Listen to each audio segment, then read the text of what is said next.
Hi, I'm Carolyn McClymont, and this is my module for the KISA evaluation.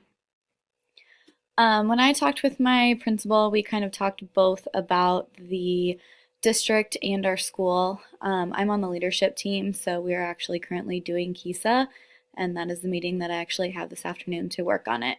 So, in terms of things like relationships, um, in the district, we seem to be modeling a lot of this stuff. And then within our building, we seem to just be kind of transitioning. Um, the one thing that we found no evidence for was actually support for educators after year 3. The district really doesn't have anything set up for that. It's more of teachers are kind of in charge of asking for help and finding things on their own. With relevance, again, as a school, we seem to just be transitioning into the standards.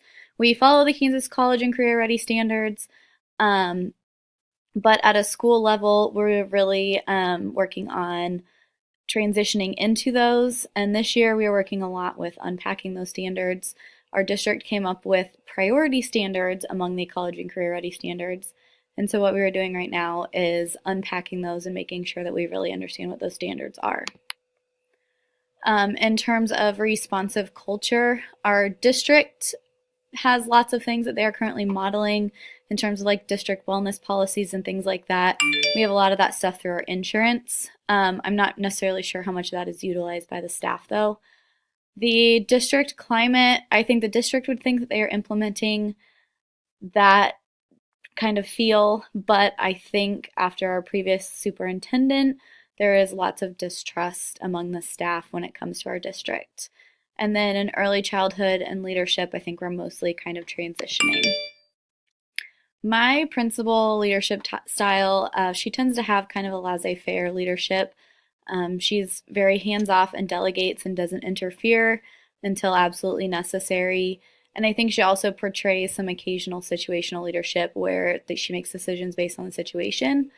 That can be a good thing, but I think it can also be a bad thing in terms of a leadership style when it comes to a principal.